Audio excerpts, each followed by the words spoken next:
Olá! Chegamos ao último programa do ano, na Mira da Verdade, chegando na última semana do ano. E quando a gente se fala em final de ano, o que vem à nossa mente são promessas, promessas para um novo ano. Mudar de vida, quem sabe mudar o estilo de alimentação, quem sabe prometer a Deus a ter um maior comprometimento com a palavra dele. Enfim, são várias as metas, as promessas, os votos que fazemos.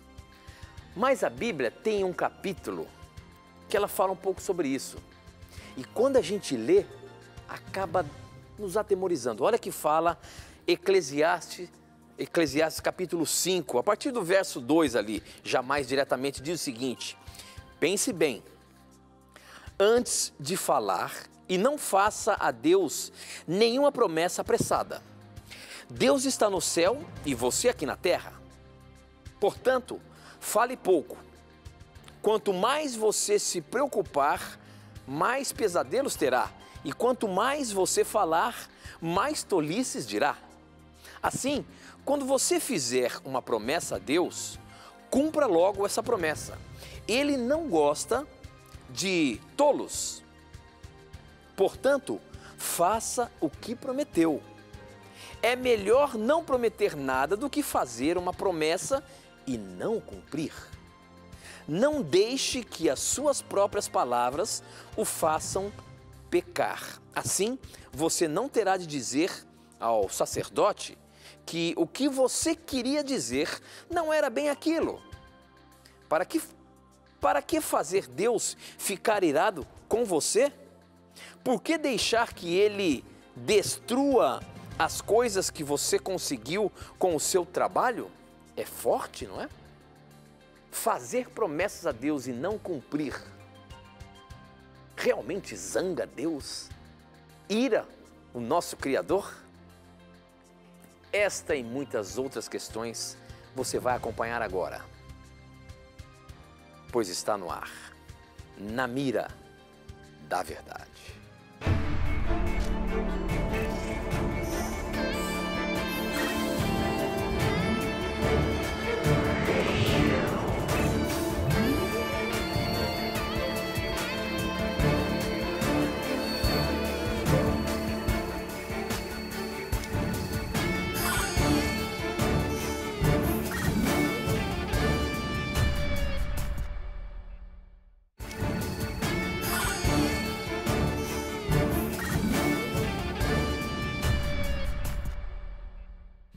Olá, seja muito bem-vindo. Estamos acabando o ano aqui no programa Na Mira da Verdade. É motivo de grande alegria por ter você aqui com a gente todas as semanas. São 52 semanas onde nós estivemos ao vivo aqui fazendo o programa Na Mira da Verdade acontecer. E é você que de fato faz o programa ser o que é.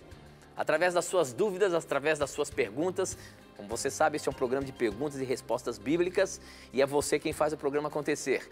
E a gente está feliz aqui, professor Leandro Quadros. Estamos felizes porque estamos chegando ao final do ano e para a gente acaba dando assim um sentimento de missão cumprida, é ou não é, professor? É verdade. Quantas pessoas estudaram conosco aqui no Na Mira da Verdade? Quantas pessoas pediram cursos bíblicos? Né? Quantos telespectadores e ouvintes tiveram um contato mais íntimo com a Bíblia, né? Por quantas situações passamos ao longo do ano e Deus nos manteve aqui, nos trouxe aqui, nos deu a vida. Então temos muitos motivos realmente para agradecermos e agradecemos a Deus e agradecemos a você por estar fazendo parte da história do Na Mira da Verdade ao longo deste ano. Esperamos que no próximo ano você continue fazendo parte aí da nossa família. Muito bem, nós agradecemos muito por você participar com a gente e as perguntas sempre chegam para a gente. Nessa época do ano, é muito comum, todos nós fazemos promessas a Deus ou fazemos votos de mudança de vida, mudança de hábito, mudança de, enfim, uma série de coisas que a gente pensa em fazer para melhorar. Todos nós queremos melhorar, né? E essa questão da promessa, essa questão do voto, fazer um voto a Deus, a gente percebe que traz assim muita angústia para muitas pessoas. Depois que passou o ano, começou o ano, as coisas começam a acontecer e me parece que no decorrer da história você não vai conseguindo cumprir aquilo que você prometeu e algumas frustrações, algumas preocupações e chegam pessoas a ficarem assim temerosas com Deus de como acontecer, do que acontecer, né? De como Deus vai lidar com essa quebra de promessas. E aí é quando a gente se depara com a Bíblia e lê um capítulo desse de Eclesiastes e fala que realmente Deus não leva, não é de brincadeira, né? Ele pode sim se irar, a gente fica preocupado. Será que não podemos fazer votos para melhorar e pedir a ajuda de Deus? Será que eu não posso prometer? E aí entra a pergunta, né, professor? Como é que é essa questão do voto? Se eu fizer um voto a Deus e não conseguir atender esse voto, eu estou pecando, há uma condenação para mim, enfim. Como é que a gente pode esclarecer isso aqui no programa Na Mira da Verdade? Eu quero ajudar-te, o nosso telespectador, a entender que Deus, quando Ele fica descontente por fazermos um voto e não cumprirmos, né? Deus, Ele nos perdoa e Deus também quer nos conscientizar de que devemos ter respeito e reverência para com Ele. E um terceiro aspecto que eu quero mostrar é que quando Deus disciplina uma pessoa, por exemplo, uma pessoa faz votos, desrespeita a Deus, desrespeita e não está nem aí, e Deus disciplina esta pessoa, como que é a disciplina de Deus? Então nós temos que entender que até mesmo na disciplina, né, por um voto impensado ou por uma atitude repetitiva em fazer coisas, prometer coisas a Deus e não cumprir, até nisso a disciplina de Deus tem um propósito, não é um propósito vingativo, é um propósito redentivo, de salvação, educativo, né? E aí quando lemos sobre a disciplina de Deus, em Hebreus 12, 5, por exemplo, diz assim, ó, e estáis esquecidos da exortação que, como a filhos, discorre convosco. Filho meu, não menospreza a correção que vem do Senhor, nem desmaies quando por ele és reprovado, porque o Senhor corrige a quem ama e açoita todo filho a quem recebe. Então, quando Deus disciplina alguém por não cumprir os seus votos, Deus o faz como um pai, porque Ele ama. Ele não disciplina para destruir, para castigar, né? A disciplina é para educação. É óbvio que vai haver consequências. O que nós plantamos, colhemos. Mas a disciplina de Deus é educativa, é redentiva. Então você tem que ter isso em mente. Se você ver a Deus como aquele indivíduo que é um vingador, né, que só cobra e vinga aquilo que os outros fazem de errado, aí você não compreendeu o caráter de Deus ainda. Né? Tendo esse pressuposto de que Deus pode sim disciplinar e punir de forma educativa e redentiva alguém que não cumpre um voto, porque Ele é um pai que disciplina um filho não motivado pelo ódio, mas para o bem-estar deste filho, agora podemos aqui entender Eclesiastes capítulo 5, né? Vamos ler Eclesiastes 5, a partir do verso 2. Ó. Não te precipites com a tua boca, nem o teu coração se apresse a pronunciar palavra alguma diante de Deus, porque Deus está nos céus e tu na terra. Portanto, sejam poucas as tuas palavras. Em primeiro lugar, por que não devemos nos precipitarmos? Porque Deus, Ele está muito acima de nós. Então, quando fizermos um voto ou uma promessa a Ele, diríamos assim, deveríamos pensar bem antes. Então, o que Eclesiastes condena é o voto precipitado. O indivíduo faz votos precipitados, não cumpre, aí ele vai desenvolvendo um caráter irreverente para com Deus e isso vai fazendo mal para a própria pessoa. E aí Deus tem que discipliná-la como um pai disciplina um filho, para ela melhorar nisso. E aí, verso 4, quando a Deus fizeres algum voto, não tardes em cumpri-lo, porque não se agrada de tolos. cumpre o voto que fazes. Melhor é que não votes do que votes e não cumpras. Não consintas que a tua boca te faça culpado, nem digas diante do mensageiro de Deus, né, que pode ser ali o sacerdote, a quem a pessoa poderia estar fazendo a promessa de dar uma oferta para o templo, ou pode ser até um anjo de Deus, né, na presença do indivíduo, que foi inadvertência, porque razão se iraria a Deus por causa da tua palavra a ponto de destruir as obras das tuas mãos? Porque como na multidão dos sonhos há vaidade, assim também nas muitas palavras. Tu, porém, teme a Deus. Então, o propósito aqui é nos ajudar a não falarmos demais, a não fazermos votos precipitados. Porque quando nós prometemos algo a Deus e não cumprimos, obviamente nós pecamos. Mas isso não significa que Deus não perdoe. O que nós lemos em Miqueias capítulo 7? Se você, meu irmão, minha irmã, fez um voto a Deus e não cumpriu, está arrependido deste voto e se arrependeu de ter falado precipitadamente, Deus perdoa você. O sangue de Cristo derramado na cruz garante o seu perdão. Você não precisa ficar agora atormentando-se pelo voto que não cumpriu. Não é? O que diz Miqueias capítulo 7, versos 18 e 19? Vamos ler. Quem, ó Deus, é semelhante a ti, que perdoas a iniquidade e te esqueces da transgressão do restante da tua herança? O Senhor não retém a sua ira para sempre, olha aí, ó. Deus não vai ficar chateado com você a vida inteira porque você não cumpriu um voto, ok? Porque tem prazer na misericórdia. Tornará a ter compaixão de nós. Pisará aos pés as nossas iniquidades e lançará todos, veja, não são alguns, todos os nossos pecados nas profundezas do mar. Então, com um texto desses, você não pode ficar se atormentando por um voto que não cumpriu. Você tem que pedir perdão, aceitar esse perdão e, pela fé, receber este perdão maravilhoso. Porque Deus não retém a sua ira para sempre. O que eu sugiro a você, já que estamos entrando num novo ano, é que, se você fizer um voto a Deus, antes de fazer, pense bem se você poderá cumprir, se está na sua capacidade de cumprir. Um tipo de voto que você nunca pode fazer, por exemplo, ou nenhuma promessa que você pode fazer, por exemplo, para Deus, é assim: Deus, eu prometo que neste ano eu vou parar de praticar tal pecado. É um absurdo prometer isso.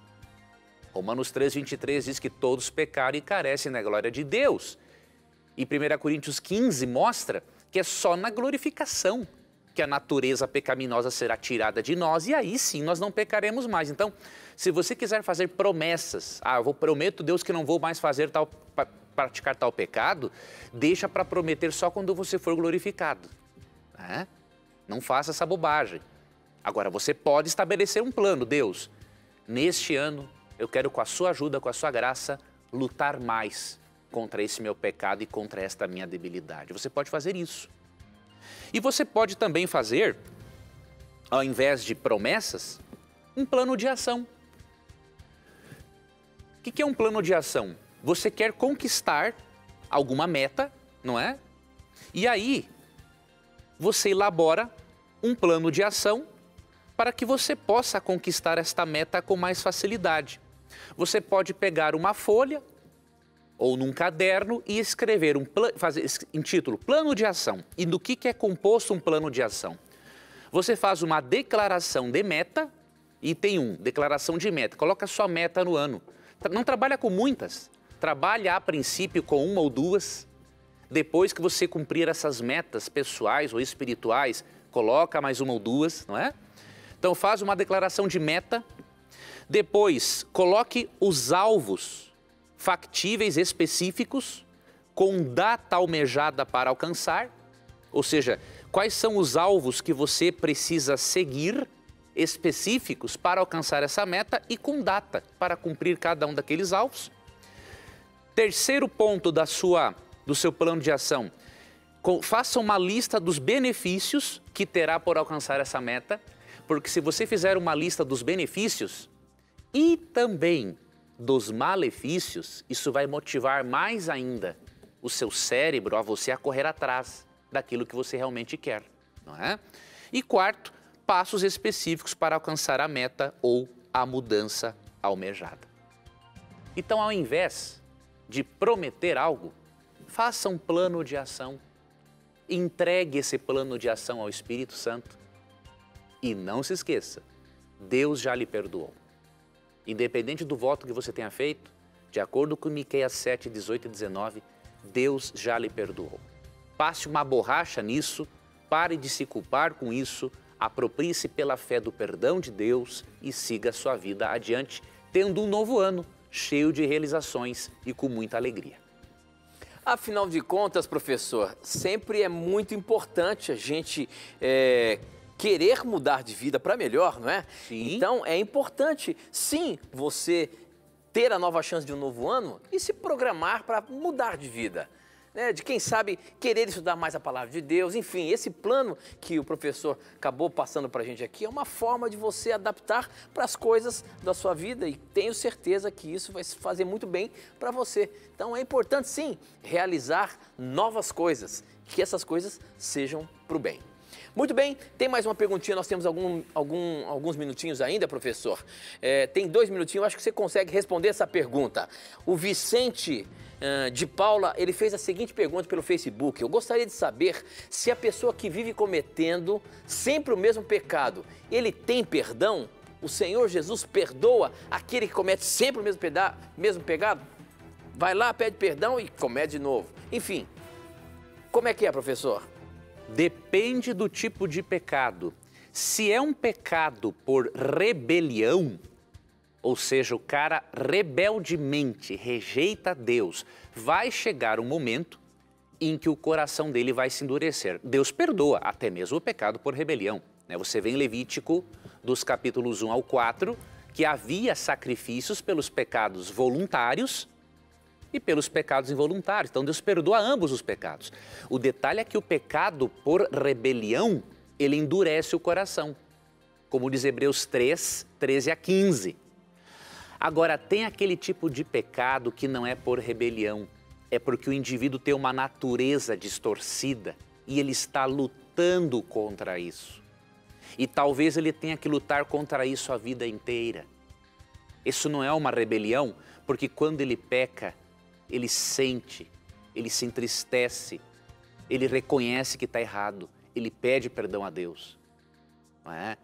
É como, por exemplo, algumas pessoas estão se recuperando do alcoolismo ou das drogas, têm as suas recaídas.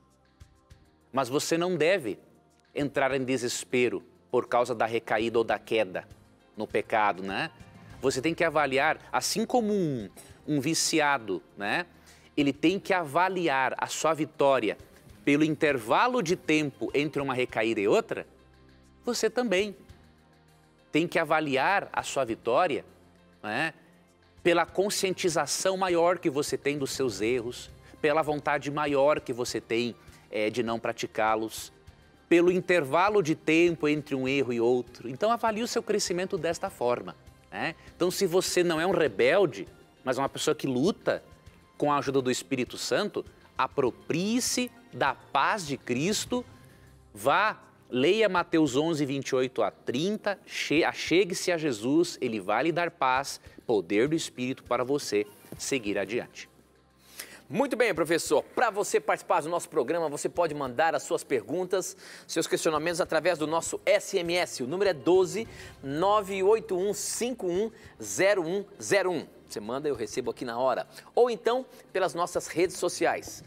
facebook.com/namiradaverdade.nt e também no nosso Instagram, @namiradaverdade, tá bom? Participe, mande as suas dúvidas pra gente e a gente quer colocar a sua dúvida na mira da verdade.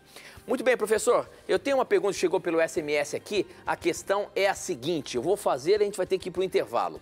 Em Apocalipse fala que o mar já não existe e em Isaías diz que jamais haverá lembrança das coisas passadas.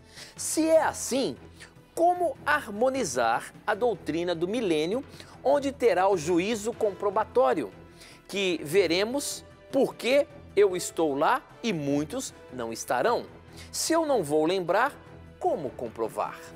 Não sai daí não, a gente vai para um breve intervalo, mas a gente volta já já.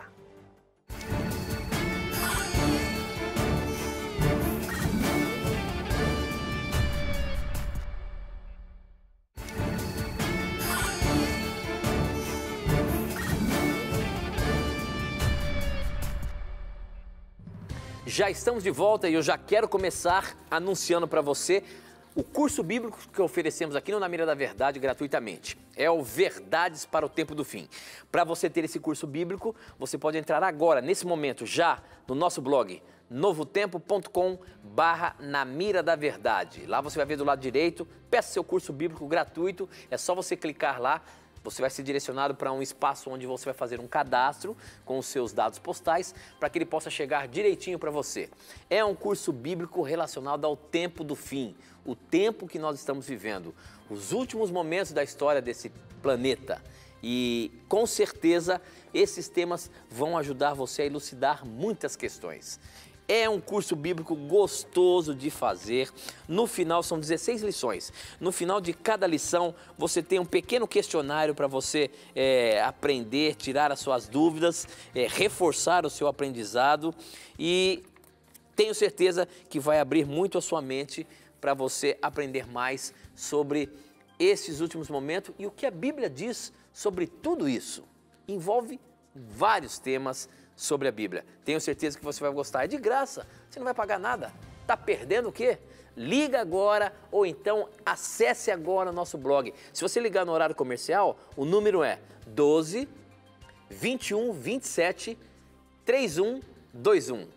12 21 27 3121. Você liga pra gente, tem uma equipe aí para receber a sua ligação, fazer o seu cadastro e mandar para você, tá bom? É um presente. Não perca tempo não, peça agora mesmo. Professor, nós fechamos o bloco aí sobre essa questão que chegou, deixa eu ver aqui, foi o Daniel, ele é de Nova Resende, Minas Gerais, ele disse o seguinte, em Apocalipse fala que o mar já não existe, e lá em Isaías diz que jamais haverá lembranças das coisas passadas. Se é assim, como harmonizamos a doutrina do milênio, onde terá o juízo comprobatório que veremos, porque eu estou...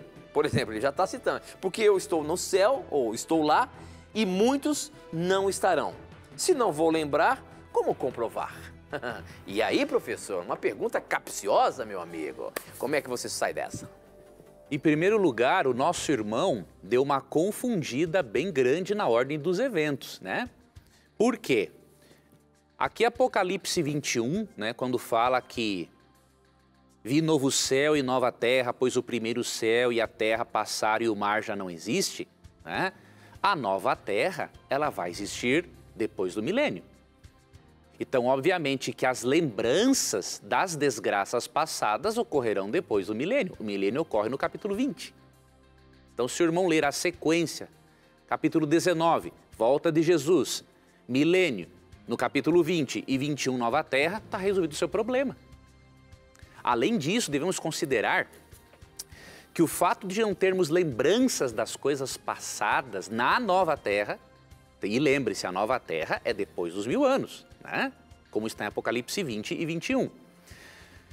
O não ter lembrança das coisas passadas aqui em Isaías 65, 17 tem que ser avaliado à luz do contexto, que é o verso 16, né?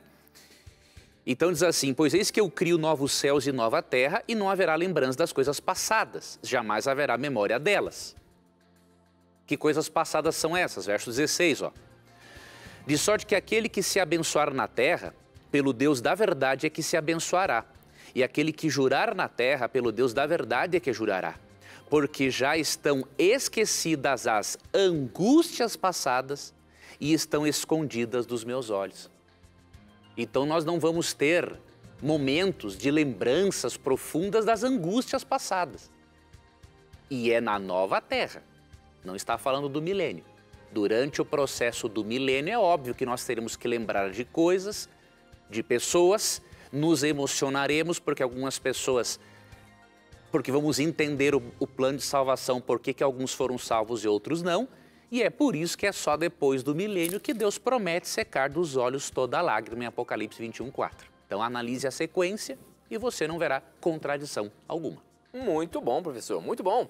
Agora eu tenho mais uma perguntinha aqui, ela é até grande. Vamos ver lá como as nossas produtoras vão fazer a pergunta, se preparem aí. Mas a questão é a seguinte, eu já vou adiantar para facilitar. O que nós vamos colocar agora na mira da verdade é mais uma vez sobre o dom de línguas. Quando nós falamos aqui que o dom de línguas é um dom de idiomas. Aí o Ed, pelo Instagram, ele escreveu assim, professor. Professor, existe algum relato na Bíblia do Espírito Santo usando alguém com línguas estrangeiras para anunciar o Evangelho? A gente sabe que sim, você vai falar já já. Tudo bem, se isso é verdade, por que os cristãos missionários cheios do Espírito Santo de hoje ou estudam a língua do país ou usam intérprete para anunciar a palavra? Paulo diz que quem fala em línguas edifica a si mesmo. Então, se eu falar em inglês, por exemplo, ou qualquer outra língua estrangeira, estarei sendo edificado? Paulo diz que quem fala em línguas não fala aos homens, mas a Deus. Ué, em que língua estrangeira devo falar com Deus? A gente percebe que ele tem uma dúvida isso com relação ao que a gente apresenta, o que a Bíblia apresenta, que o dom de línguas é o dom de idioma, certo? E que outro texto que fala que quando falamos em línguas, estamos falando a Deus. Então ele está com uma certa dúvida com essa questão de falar em idiomas, por que isso não acontece hoje? E ao contrário, são línguas estranhas mesmo, como diz a Bíblia, que não fala a homens, fala a Deus.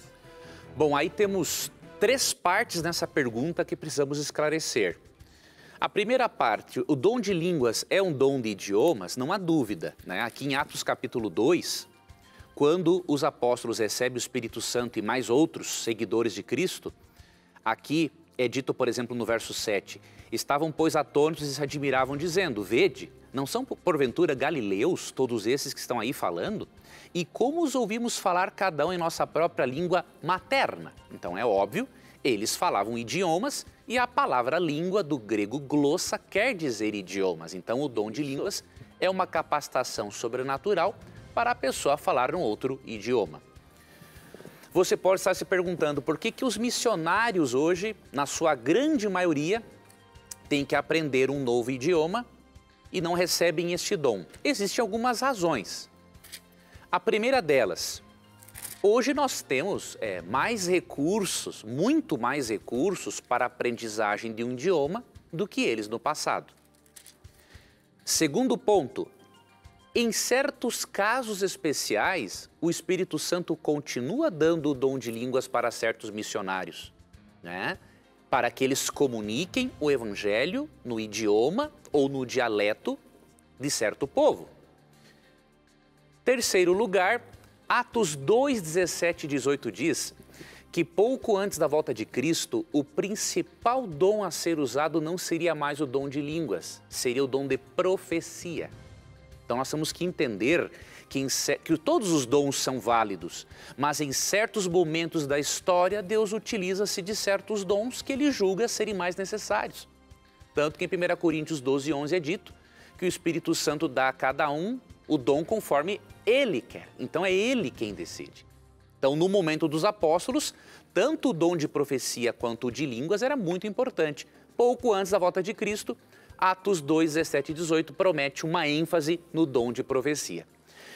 E em relação a 1 Coríntios 14, que você citou, esta aqui é uma explicação que obviamente é bastante longa e eu não posso lhe dar essa explicação agora, porque a pergunta do irmão foi em 3 partes, então eu preciso dar a oportunidade a outros telespectadores e ouvintes. Veja, quando diz no verso 2 que o que fala em língua não fala a homens senão a Deus, visto que ninguém entendia esta pessoa porque ela falava em mistérios, você tem que entender aqui o seguinte, Paulo não está apoiando esse uso do dom de línguas em Corinto, ele está corrigindo. Havia realmente um uso distorcido do dom e Paulo não queria entrar de sola neles e dizer o seguinte, olha, o dom que vocês estão usando aqui não vem de Deus. Então Paulo ele teve tato e falou, olha, essa forma como vocês estão aí usando o dom, somente Deus está entendendo. Mas aí ele não aprova esse dom, porque ele faz uma série de correções ao longo do capítulo. E você precisa avaliar essas correções. Por exemplo, aqui no versículo 6, ó, verso 9. Assim, vós, se com a língua não disserdes palavra compreensível, como se entenderá o que dizeis? Porque estareis como se falasseis ao ar. Então Paulo corrige o dom de línguas. E por que o indivíduo que falava em línguas edificava a si mesmo? Por alguns motivos. Ele poderia estar edificando a si mesmo porque apenas ele entendia. Ele podia estar edificando a si mesmo pelo prazer de poder exercitar o seu dom espiritual, mas não quer dizer que este seja o propósito. O propósito é que edifique a todo mundo. Tanto que Paulo diz que se não houver um intérprete, ele diz assim, ó, então que ninguém fale nada. E no verso 19, prefiro falar na igreja 5 palavras com meu entendimento para instruir outros a falar 10.000 palavras em outra língua. Então você tem que avaliar o dom de línguas desta forma. É um dom sobrenatural para falar novos idiomas, mas em 1 Coríntios 14 há uma certa distorção do dom e Paulo está corrigindo. Ok, muito bem. Mais uma perguntinha aqui do nosso Facebook. Quem mandou pra gente é o Benito Simas. Obrigado, Benito, pela sua participação. A pergunta dele é a seguinte: o que significa Isaías capítulo 66, a partir do verso 22 até o 24? E ele diz o seguinte: no céu guardaremos o sábado? E esses mortos, o que quer dizer? Então nós vamos ler aqui para contextualizar.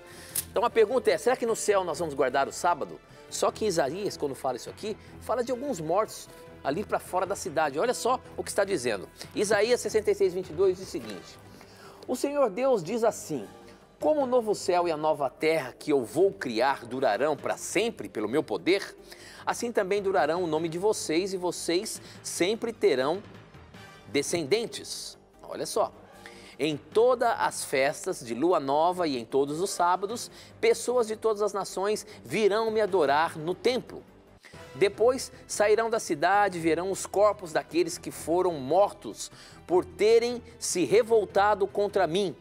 Os vermes que os devoram nunca morrerão, e o fogo que os queima nunca se apagará. Todos terão nojo deles.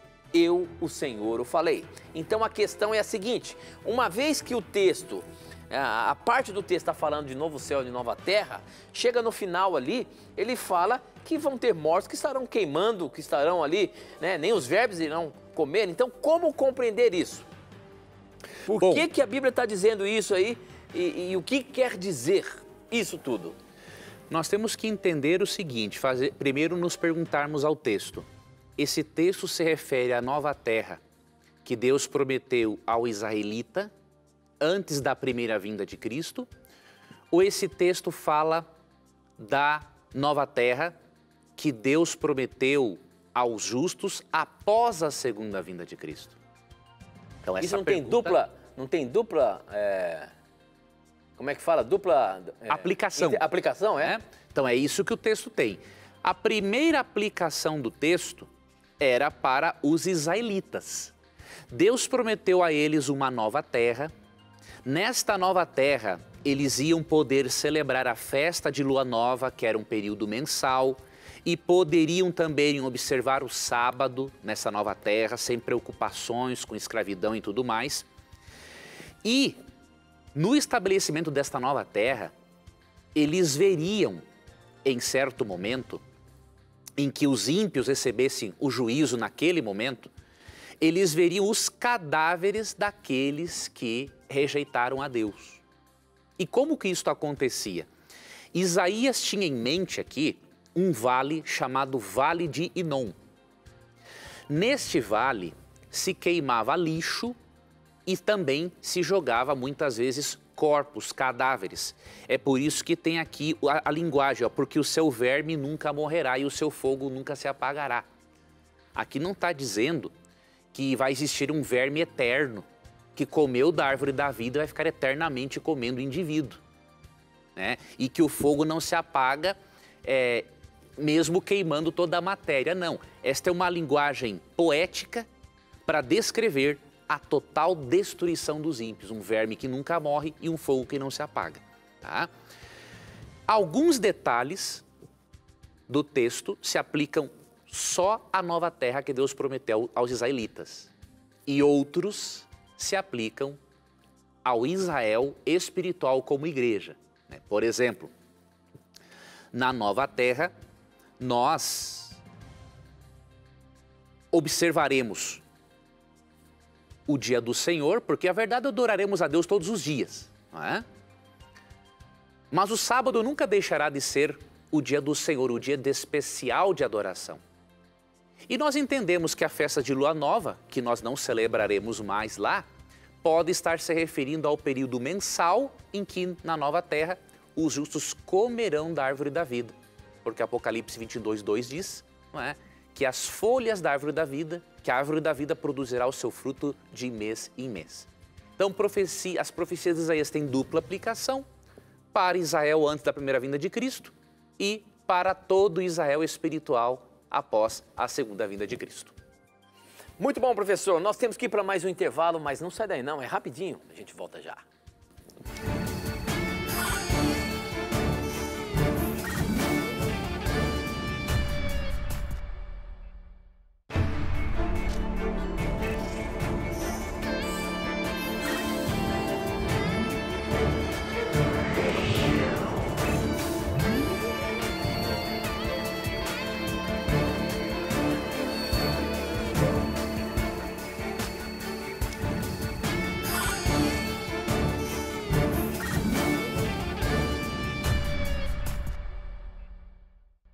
Já estamos de volta, é um prazer ter a sua companhia. Este é o último programa do ano do programa Na Mira da Verdade. Obrigado por você estar aí com a gente.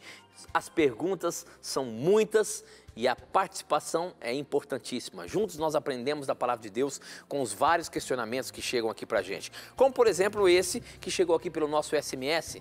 Quem mandou foi o Francinaldo e ele pergunta o seguinte: queridos irmãos, sou de Manaus e como que Deus falava com Moisés face a face, se a Bíblia diz que homem nenhum jamais viu a Deus? Professor, se a Bíblia diz que ele falava face a face com Deus, como que a gente explica se em um outro texto a Bíblia também fala que ninguém viu a Deus face a face?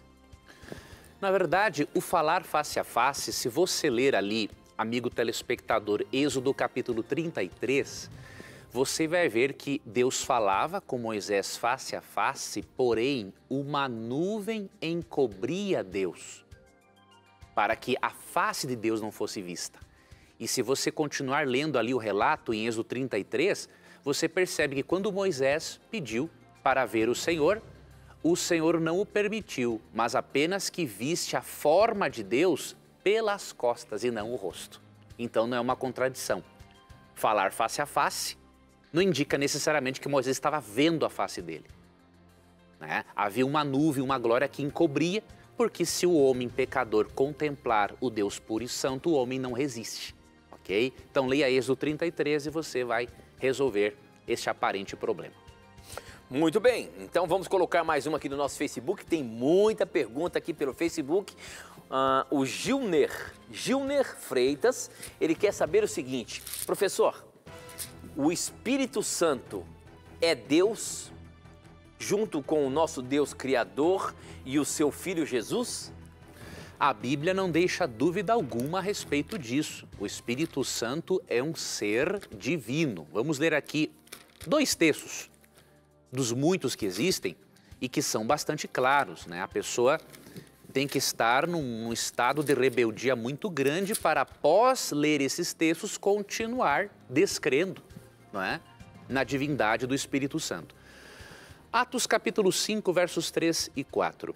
Então disse Pedro: Ananias, por que encheu Satanás teu coração para que mentisses ao Espírito Santo, reservando parte do valor do campo? Primeiramente, que eu estou aqui destacando, Ananias mentiu ao Espírito Santo. Você pode mentir para uma coisa ou você só mente para alguém? Você só mente para alguém. Eu não posso dizer o seguinte, olha, eu menti para a minha mesa. Se eu disser isso, eu preciso ir para um hospital psiquiátrico. Né? Se eu menti para alguém que tem sentimentos, que pode se sentir triste ou ofendido com a minha mentira. Tá? Então, Ananias mentiu ao Espírito Santo. E ao mentir ao Espírito Santo, o que isso significou? Verso 4. Conservando, porventura não seria teu o valor do campo, né, prometido, e vendido, não estaria em teu poder? Como, pois, assentaste no coração esse desígnio? Não mentiste aos homens, mas a Deus. Claro, como o sol ao meio-dia. Ananias mentiu ao Espírito Santo. Para você mentir, para a outra pessoa se ofender com uma mentira, ela tem que ser um ser pessoal, não pode mentir para uma coisa.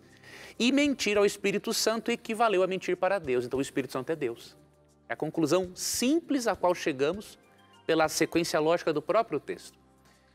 E deixo um outro texto para nós seguirmos adiante, Mateus 12, 31 e 32, é um texto também muito claro, diz assim: por isso vos declaro, todo pecado e blasfêmia serão perdoados aos homens. Você blasfema contra quem? Contra Deus. Eu não blasfemo contra o Tito. Eu posso ofender o Tito, por ele é uma pessoa. Mas eu não posso blasfemar contra ele, porque ele não é Deus, né? Mas a blasfêmia contra o Espírito Santo não será perdoada. Se alguém proferir alguma palavra contra o Filho do Homem, ser-lhe isso perdoado. Mas se alguém falar contra o Espírito Santo, não lhe será isso perdoado, nem neste mundo, nem no porvir. Então eu não vou entrar aqui no mérito do pecado imperdoável agora, mas veja, se é possível blasfemar contra o Espírito, é óbvio que ele é Deus. Então a Bíblia ensina claramente, o Espírito Santo é um ser divino e negar isso é muito perigoso para a fé cristã. Muito bom, professor. Eu tenho uma pergunta que chegou aqui pelo nosso SMS. Quem mandou foi o Rodrigo. Rodrigo, muito obrigado por você participar do programa, mandando a sua dúvida para a gente. Ele diz o seguinte: eu sou católico, dizimista, praticante. E na homília, o padre fez uma citação ao livro de Macabeus na Bíblia. A minha pergunta é: há divergências entre Bíblias? Ele faz essa pergunta porque na Bíblia Católica existem outros livros. Macabeus, por exemplo, é um outro livro desses. E ele, na sua sinceridade aqui, professor, ele quer saber, tem divergência de uma Bíblia evangélica, de uma Bíblia católica? E só para a gente ajudar o nosso telespectador, homília é uma pregação em estilo familiar que busca explicar um tema ou um texto evangélico. É um termo usado na Igreja Católica sobre explicar um texto evangélico. Um estudo mais aprofundado sobre isso. Professor, a pergunta dele é essa: existe divergência em Bíblias? Veja, querido irmão, primeiramente, a Bíblia protestante, ela tem os livros necessários para a nossa salvação e que realmente foram incluídos pelo Espírito Santo na lista de livros inspirados. O detalhe é que as Bíblias católicas têm os chamados livros apócrifos, né, chamados pelos nossos irmãos católicos de deuterocanônicos, não é? O que acontece? Esses livros deuterocanônicos, 7, 8 livros, eles não existiam na Bíblia original hebraica, né? Se você ver aqui a Bíblia hebraica, como, por exemplo, usada por Jesus, olha do que ela era composta. Ó. Lucas 24, 44. O verso 27 também tem uma informação, diz assim, ó: a seguir, Jesus lhes disse: são estas as palavras que eu vos falei, estando ainda convosco. Importava se cumprisse tudo o que de mim está escrito na lei de Moisés, nos profetas e nos salmos. Percebe? Lei de Moisés é uma referência aos 5 primeiros livros da Bíblia, os Salmos, a todo o conjunto de cânticos, né? E profetas ao restante do Antigo Testamento. Então, na Bíblia hebraica original, tinham 39 livros. Os deuterocanônicos ou apócrifos, eles foram acrescentados pela Igreja Católica no Concílio de Trento, por volta do ano de 1546. Por quê? Os protestantes diziam que a Igreja Católica não tinha base bíblica para suas doutrinas. E como realmente várias delas não têm base bíblica, outras sim, né? E para argumentar contra esse argumento da reforma, em 1546, os livros apócrifos foram introduzidos porque eles apoiam certas doutrinas católicas. Por exemplo, segundo Macabeus 12, capítulo 12, 43 a 47, ali apoia oração pelos mortos. Os livros apócrifos também apoiam dar esmolas para perdoar pecados. Isso era conveniente para a igreja na época, por causa das indulgências, né? Então, resumindo, a diferença entre as Bíblias católicas e protestantes está nesses livros. Agora, se você desconsiderar os livros apócrifos, o texto é o mesmo. Se você ler, por exemplo, eu aprecio demais a Bíblia de Jerusalém, Bíblia Católica, a tradução ecumênica da Bíblia, que também tem tradutores católicos, traduções excelentes. Tem os livros apócrifos ali que não foram inspirados, foram agregados. Agora, você usando os apócrifos só como fonte histórica ou de conhecimento e usar o restante, que é o inspirado, as traduções católicas são excelentes. Só não usa os apócrifos porque eles realmente contradizem o restante das Escrituras. Muito bem, professor. Com essa nós encerramos mais um programa, o último programa do ano. Estamos encerrando aqui no Na Mira da Verdade. E eu acho que vale a pena a gente fazer alguma coisa. Eu acho que pelo menos uma vez no ano você pode ver alguns segredos do programa Na Mira da Verdade. Eu quero aproveitar e convidar você pelo seguinte: nós vamos agora invadir a biblioteca do professor Leandro Quadros. Professor Leandro Quadros, feliz ano novo, feliz ano novo, amigo. Meu caro. Deus te dê muitas alegrias. Um ano de muitas realizações aqui no programa Na Mira da Verdade. Vamos fazer o seguinte, vamos fazer uma coisa diferente. Eu quero que todos os nossos câmeras, toda a nossa produção venha aqui para nós darmos um abraço e mostrarmos para os nossos telespectadores que, na verdade, não é apenas professor Leandro Quadros e eu que fazemos o programa. Tem toda uma equipe, a nossa produtora também, assistente de produção, o Léo que está aqui. Feliz ano novo para vocês. Obrigado por vocês fazerem. Gente, essa é a equipe do programa Na Mira da Verdade. Esses meninos que estão aqui por trás, dá para vir mais gente aqui? Vamos fechando aqui, ó. Esses meninos que estão por trás das câmeras e essa jovem e outras jovens que estão lá em cima que não podem descer porque elas estão lá fazendo tudo isso acontecer. Esse é o programa Na Mira da Verdade. E tem um câmera ali. Como é que a gente vai mostrar esse câmera ali? Olha lá, ele vai entrar aqui, ó. Vem cá, câmera. Vamos ver se troca pra lá. Mostra esse cara aqui também. Tem que mostrar esse menino aqui que tá junto. Cadê? Cadê? Corta lá na número 1. Vamos ver. Aí! É isso que faz acontecer. Gente, feliz ano novo pra vocês. A gente só tem a agradecer, né, professor? Equipe maravilhosa, obrigado. Não é só uma equipe de trabalho, é uma equipe de amigos, né? Com certeza. Brincamos juntos e tudo que é assunto. É uma alegria a gente ter essa amizade. Esperamos que você sinta isso também aí na sua família. Eu quero dizer uma coisa para vocês.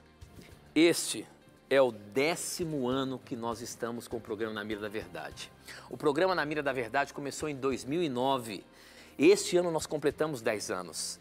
É motivo de grande alegria para a gente saber que há 10 anos nós estamos aqui na telinha, na sua telinha da Novo Tempo, fazendo o programa Na Mira da Verdade. A gente chega até a se emocionar, porque é muito satisfatório para a gente saber que somos pecadores, todos nós somos pecadores, e Deus nos dá esse privilégio, não é, professor? É uma bênção para nós. Nós queremos que o nosso telespectador, Tito, sinta a mesma alegria que nós sentimos, né? E a mesma certeza da salvação que temos. Apesar de sermos pecadores, Deus nos chamou para estudarmos a Bíblia com o nosso telespectador e ouvinte. Nós queremos que você sinta também este perdão de Deus, esse amor de Deus por você, né? E que você possa nos acompanhar mais ao longo deste ano. E que a graça de Cristo, assim como tem nos acompanhado, nos ajudado a superarmos nossas dificuldades, que a graça de Cristo também acompanhe a você e a sua família. Nosso muito obrigado. Olha, professor, eu acho que valeria a pena nós fazermos uma oração de agradecimento a Deus. A você, telespectador, esse é um momento seu, mas é um momento nosso também. Nós estamos aqui agradecendo a você por você estar com a gente. 52 programas no ano, né? 52 programas no ano. Em 10 anos, quantos e quantos programas? 520 programas foram feitos aí e vocês estiveram com a gente, fazendo o programa acontecer. Nós só temos que agradecer a Deus por sermos pecadores e termos a oportunidade, o privilégio de pregar a palavra de Deus. E hoje, como é um dia de final de ano, de festa, vamos fazer uma oração? Perfeito. Eu queria convidar você também aí na sua casa, orar junto com a gente, agradecer a Deus por mais um ano e pelas coisas boas que vão vir pela frente. Você ora pra gente? Claro, vamos orar. Vamos se abraçar todo mundo aqui? Isso. Tem 1 minutinho e 30, vamos orar ao Senhor. Senhor, agradecemos por nossos telespectadores e ouvintes que com tanto carinho nos acompanharam ao longo deste ano, ao longo desses 10 anos. Eu te agradeço, Senhor Deus, por esta equipe, não de colegas, mas acima disso de amigos, de irmãos, e que as suas bênçãos desse novo ano sejam sobre nossas famílias, sobre nossas vidas. Nos dê, Senhor Deus, a alegria da salvação. Em nome de Jesus. Amém. Amém. Gente, a gente tem que agradecer vocês. Vamos abraçar todo mundo aqui, cumprimentar todo mundo. Obrigado por vocês Irmão, Deus te abençoe o nessa programa jornada, acontecer. viu? Valeu, amigão. Esse é câmera, esse aqui Tudo mexe envergonhado, com os nossos todo mundo envergonhado. Não microfones. tem que ter medo Esse de aqui câmera, é câmera rapaz. também. Gente, esse aqui é o cara que mexe com a iluminação. Obrigado Esse por aqui tudo. é câmera também, já está o Garota, tempo com a gente. obrigado E mais pela o Bedak que companhia. está ali. Amigão, Gente, muito obrigado pela obrigado. parceria. Um feliz ano Não novo para precisa ter você. vergonha, Que câmera. Deus abençoe. E olha Prazer estar aí, com tenha você certeza de uma coisa. Não deixe de fazer os seus planos. Faça os seus planos para um novo ano e Deus vai lhe abençoar. Forte abraço, que Deus abençoe. Até o nosso próximo programa.